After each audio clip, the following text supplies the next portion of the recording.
जय मसीह की। Hindi Bible study group के माध्यम से संचालित इस बाइबल अध्ययन कार्यक्रम में आप सभी अध्ययनकर्ता मसीही विश्वासी भाई बहनों का मैं स्वागत करता हूं।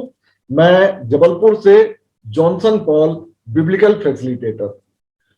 आज इस अध्ययन श्रृंखला में हम बाइबल में स्थित चिन्ह और चमत्कार विषय पर अध्ययन करेंगे। असंभव से प्रतीत होने वाले वे कार्य जो कि अस्थायी रूप से अर्थात कुछ समय के लिए होते हैं और सामान्य तौर पर भौतिक या प्राकृतिक नियमों को तोड़ते हुए प्रतीत होते हैं, वे चिन्ह या फिर अंग्रेजी में साइन कहलाते हैं। चिन्ह लंबे समय तक नहीं ठहरते। इन्हें परमेश्वर के द्वारा या फिर परमेश्वर की सहायता से मनुष्यों के द्वारा दिखलाए जाने का वर्णन बाइबल में पाया जाता है। पुराने नियम काल में परमेश्वर ने स्वयं को अपने गुणों के साथ साथ चिन्हों और चमत्कारों से भी प्रकट किया था। विशेषकर परमेश्वर अपनी चुनी प्रजा इजरायलियों और यहूदियों पर अपने वचन को प्रमाणित करने के लिए चिन्हों और चमत्कारों का प्रयोग किया करते थे। बाद के समय कालों में इजरायली अर्थात यहूदी ऐसे हो गए थे कि बिना चिन्हों के परमेश्वर की बातों पर विश्वास ही नहीं करते थे। उदाहरण के रूप में आप देख सकते हैं कि यीशु मसीह से भी सदूकी और फरीसी अर्थात यहूदियों ने चिन्ह की मांग की थी। इस विषय में पाया जाता है कि शास्त्रियों और फरीसियों ने यीशु से कहा, हे गुरु, हम आपसे एक चिन्ह देखना चाहते हैं। यीशु ने उन्हें उत्तर दिया कि इस युग के बुरे और व्यभिचारी लोग चिन्ह ढूंढते हैं, परंतु योना के चिन्ह को छोड़ कोई और चिन्ह उनको ना दिया जाएगा। योना 3 रात और दिन जल जंतु के पेट में रहा, वैसे ही मनुष्य का पुत्र 3 रात और दिन पृथ्वी के भीतर रहेगा। चिन्ह के दिए जाने का वर्णन शुरुआत में जल प्रलय के बाद पूरे मानव जगत से नूह के द्वारा बांधी गई वाचा के अंतर्गत पाया जाता है, जिसमें परमेश्वर ने नूह से कहा था कि जो वाचा मैं तुम्हारे साथ और जितने जीवित प्राणी तुम्हारे संग हैं उन सब के साथ भी युग युग की पीढ़ियों के लिए बांधता हूं, उसका यह चिन्ह होगा कि मैंने बादल में अपना धनुष रखा है। वह मेरे और पृथ्वी के बीच में वाचा का चिन्ह होगा, और जब मैं पृथ्वी पर बादल फैलाऊं, जब बादल में धनुष देख पड़ेगा, तब मेरी जो वाचा तुम्हारे और सब जीवित जीवधारियों या शरीरधारी प्राणियों के साथ बंधी है, उसको मैं स्मरण करूंगा। तब ऐसा जल प्रलय फिर ना होगा जिससे सब प्राणियों का विनाश हो। बादल में जो धनुष होगा, मैं उसे देख के यह सदा की वाचा स्मरण करूंगा जो परमेश्वर के और पृथ्वी पर के सब जीवधारी प्राणियों के बीच बंधी है। फिर परमेश्वर ने नूह से कहा, जो वाचा मैंने पृथ्वी भर के सब प्राणियों के साथ बांधी है, उसका चिन्ह यही है। आज भी यह चिन्ह बारिश के मौसम में हमें परमेश्वर की उस वाचा को याद दिलाता है कि ऐसा जल प्रलय फिर कभी ना होगा जिससे सब प्राणियों का विनाश हो जाए। इसी प्रकार परमेश्वर की चुनी प्रजा इजरायलियों के कुल पिता और मूल पुरुष अब्राहम से बांधी वाचा का चिन्ह देते समय अब्राहम से परमेश्वर ने कहा था कि तुम अपनी अपनी खलड़ी का खतना करा लेना। जो वाचा मेरे और तुम्हारे बीच में है, उसका यही चिन्ह होगा। जो तेरे घर में उत्पन्न हो, अर्थात तेरे रुपए से मोल लिए जाए, उसका खतना अवश्य ही किया जाए। सो मेरी वाचा जिसका चिन्ह तुम्हारी देह में होगा, वह युग युग रहेगी। इजरायलियों को मिस्र से छुटकारे के लिए परमेश्वर ने मूसा का चुनाव करने पर मूसा को 3 चिन्ह दिए थे। पहला, लाठी का सांप बन जाना, और फिर सांप का फिर से लाठी में परिवर्तित हो जाना। दूसरा, हाथ को छाती पर रखने से कोढ़ हो जाना, और फिर छाती से हाथ को अलग करने पर कोढ़ का फिर से ठीक हो जाना, या हाथ का अपने मूल रूप में आ जाना।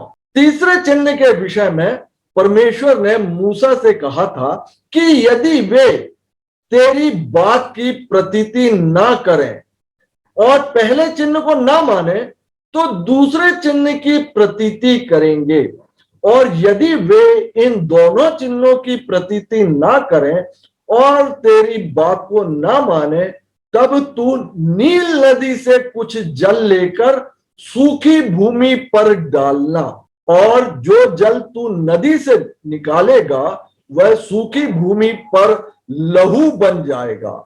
10 विपत्तियों को मिस्रियों पर डालने के पहले ही परमेश्वर ने मूसा से कह दिया था कि मैं फिरौन के मन को कठोर कर दूंगा और अपने चिन्ह और चमत्कार मिस्र देश में बहुत से दिखाऊंगा।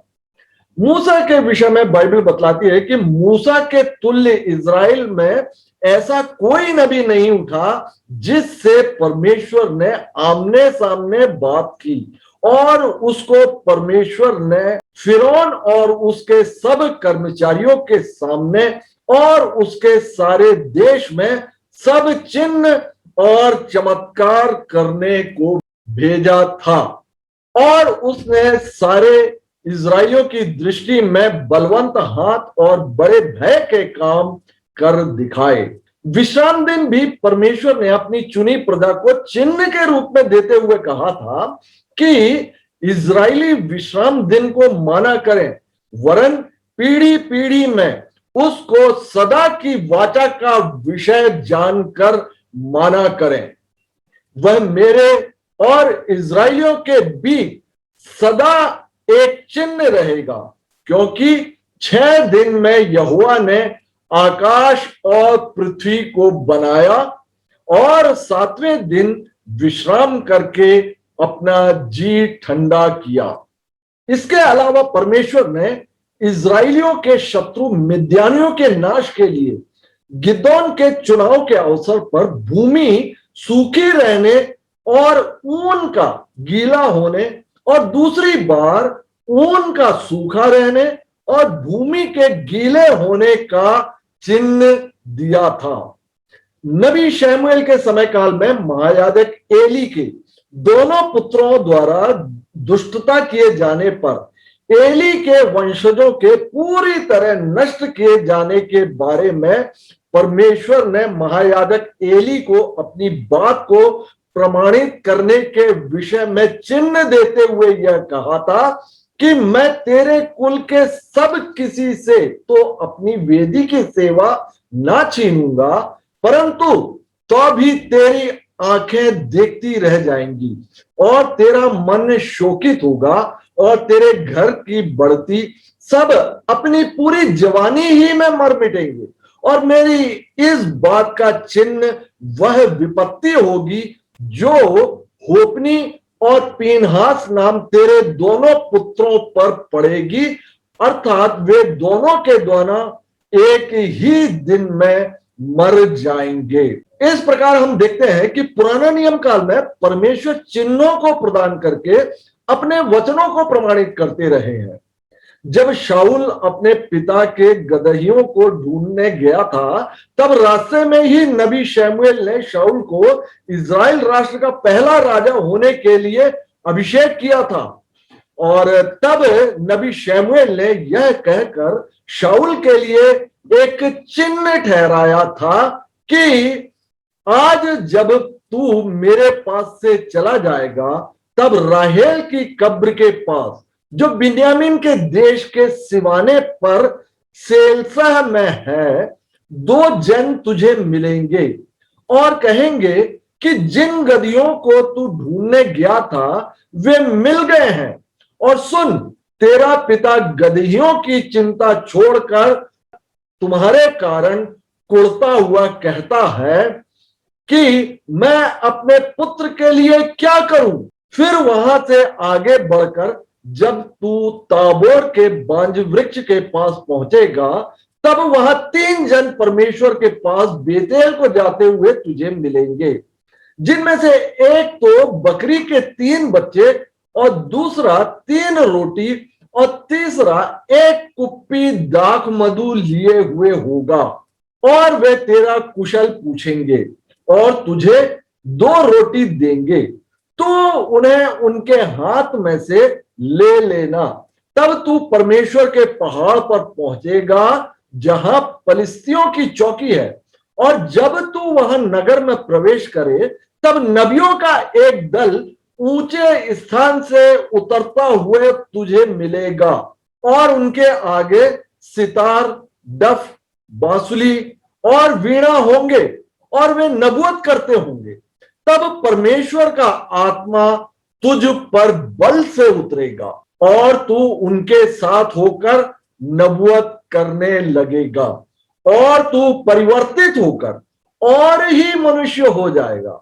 और जब ये चिन्ह तुझे देख पड़ेंगे, तब जो काम करने का अवसर तुझे मिले उसमें लग जाना, क्योंकि परमेश्वर तेरे संग रहेगा।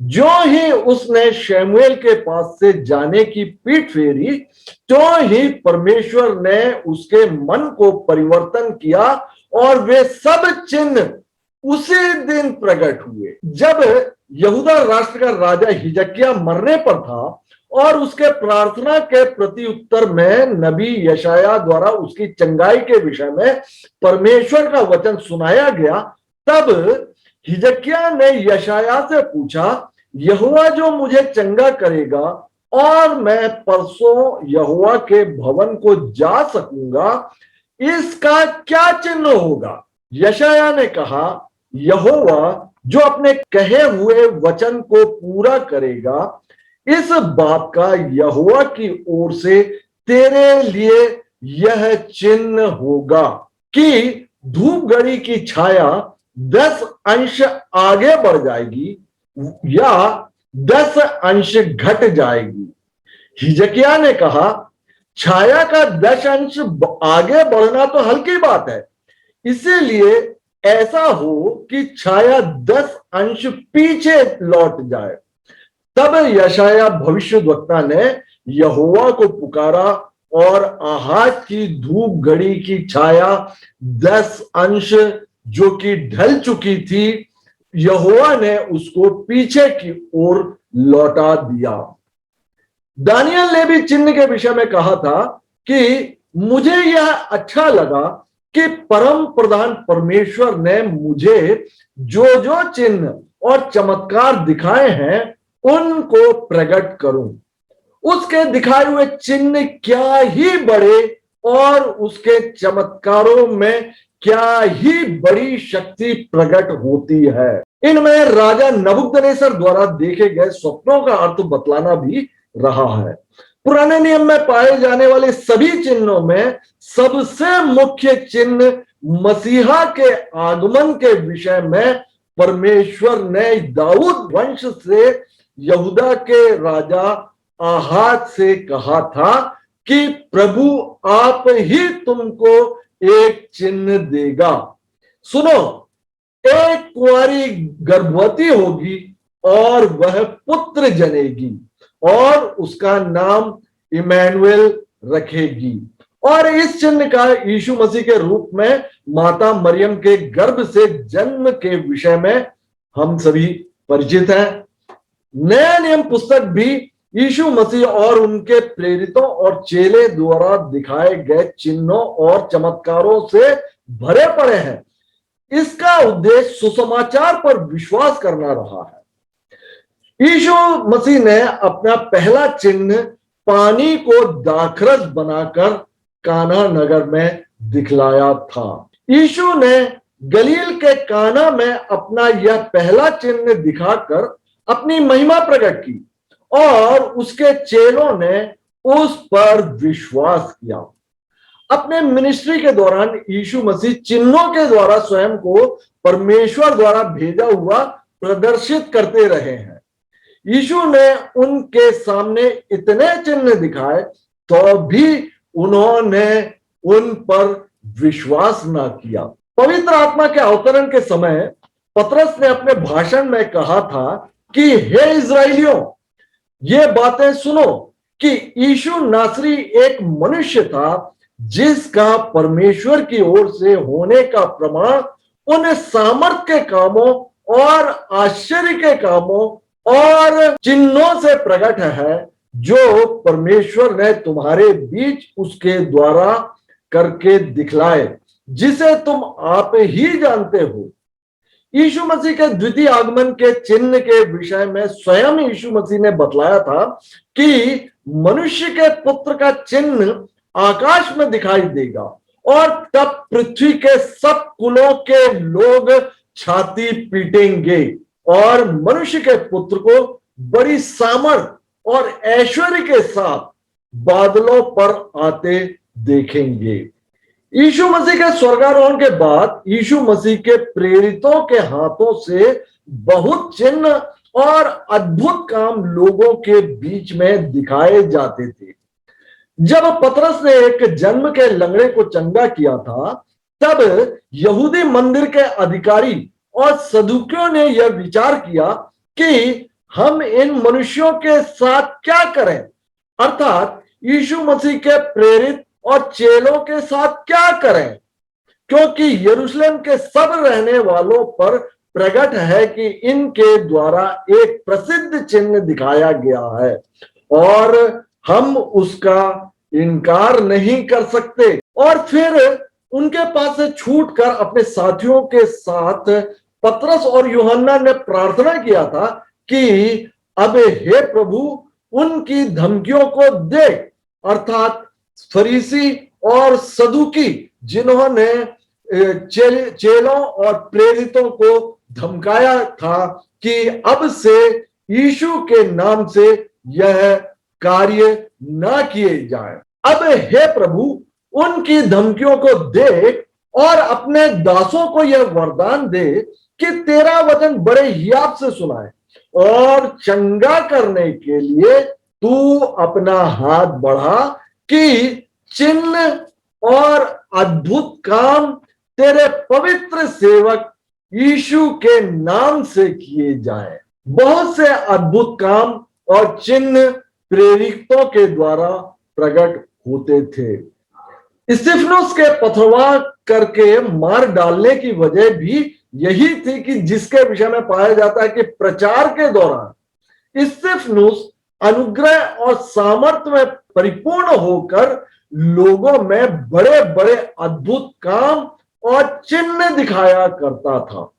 परमेश्वर ने चिन्हों को प्रकट करने की सामर्थ्य विशेषकर सुसमाचार पर विश्वास करने के लिए अपने दासों को दिया था, ताकि परमेश्वर के राज्य की वृद्धि हो सके और बहुतायत से लोग सुसमाचार पर विश्वास करके उद्धार पा सकें।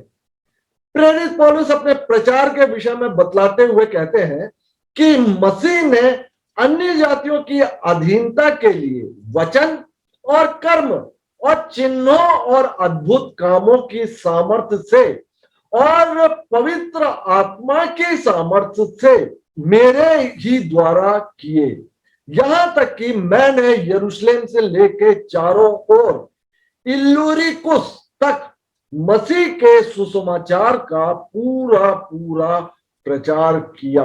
बाइबल बतलाती है कि शैतान भी झूठे चिन्हों को दिखाकर भरमाता है और जिसके भ्रम में आकर आज हम आप में से कई लोग जो कि वचन के गहराई से ना समझने के कारण शैतान के भरमाए हुए भ्रम में हम फंस जाते हैं। तो बाइबल इस बात को बतलाती है कि शैतान भी जो है झूठे चिन्ह और चमत्कार दिखलाता है। अंत के समय के विषय में बाइबल बतलाती है कि झूठे मसीह और झूठे नबी उठ खड़े होंगे। वे बड़े बड़े चिन्ह और अद्भुत काम दिखाएंगे कि यदि हो सके तो चुने हुओं को भी भ्रम में डाल दें। उस अधर्मी का आना शैतान के कार्य के अनुसार सब प्रकार की झूठी सामर्थ, चिन्ह, अद्भुत काम और नाश होने वालों के लिए अधर्म के सब प्रकार के धोखे के साथ होगा। बाइबल बतलाती है कि वह बड़े बड़े चिन्ह दिखाता था, अर्थात शैतान, जो कि प्रकाशित वाक्य में बतलाया गया है कि वह बड़े बड़े चिन्ह दिखलाता था, यहां तक कि मनुष्य के सामने स्वर्ग से पृथ्वी पर आग बरसा देता था।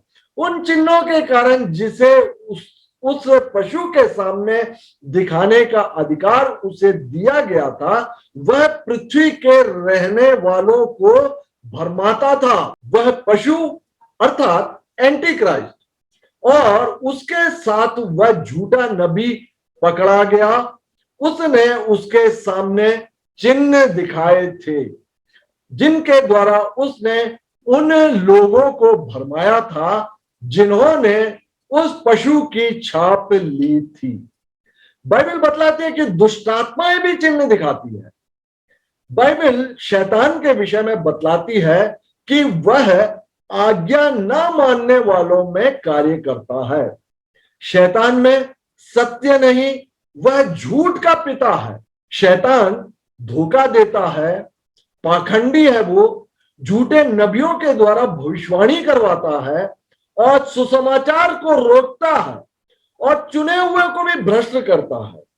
शैतान से प्रेरित व्यक्ति भक्ति का भेष रखेंगे लेकिन परमेश्वर की शक्ति को नहीं मानेंगे।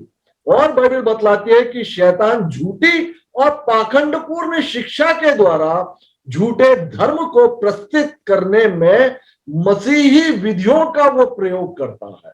अयोग्य शिक्षक और अगुओं के द्वारा परमेश्वर के वचन की गलत व्याख्या पेश करता है। इस प्रकार शैतान मसीही सिद्धांत, जीवन, सेवा कार्य और सुसमाचार के देवीय तत्वों को वो अस्वीकार करता है, लेकिन परमेश्वर का यह सामर्थी वचन हमें आश्वस्त करता है कि मैं झूठे लोगों के कहे हुए चिन्हों को व्यर्थ कर देता और भावी कहने वालों को बावला कर देता हूं, जो बुद्धिमानों को पीछे हटा देता और उनकी पंडिताई को मूर्खता बनाता हूं।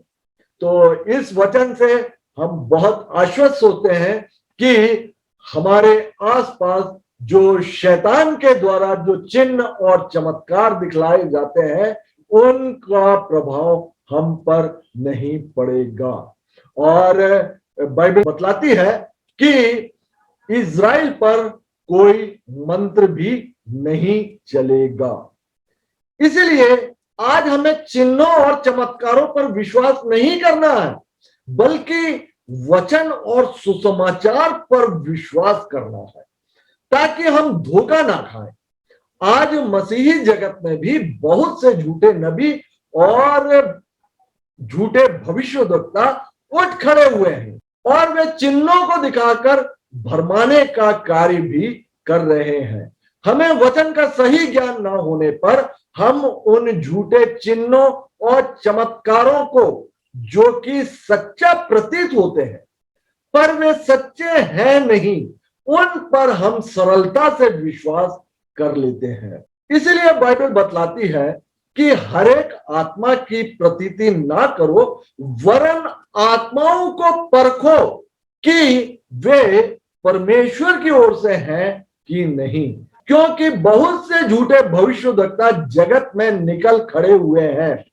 परमेश्वर का आत्मा तुम इस रीति से पहचान सकते हो कि जो कोई आत्मा मान लेती है कि यीशु मसीह शरीर में होकर आया है वह परमेश्वर की ओर से है, और जो कोई आत्मा यीशु को नहीं मानती वह परमेश्वर की ओर से नहीं, और वही तो मसीह के विरोधी की आत्मा है, जिसकी चर्चा तुम सुन चुके हो कि वह आने वाला है और अब भी जगत में है। इस प्रकार चिन्ह और चमत्कार विषय के पहले भाग में आज हमने चिन्ह पर अध्ययन किया, और इस विषय के दूसरे भाग में, जो कि प्लेलिस्ट में इसी वीडियो के साथ होगा, हम चमत्कार के विषय में भी अध्ययन करेंगे। मैं आपसे अनुरोध करूंगा कि चिन्ह और चमत्कार में अंतर समझने और हमारे आसपास जो चमत्कार हो रहे हैं, क्या वे परमेश्वर की ओर से हैं या फिर वे शैतान की ओर से हैं, इसे समझने के लिए इस विषय का भाग 2 आप अवश्य देखिए। और तब तक के लिए प्रभु यीशु मसीह की शांति, जो कि समझ से परे है, और प्रभु यीशु मसीह का आनंद उनके द्वितीय आगमन तक आप सबों के मध्य में वास करे। आमीन।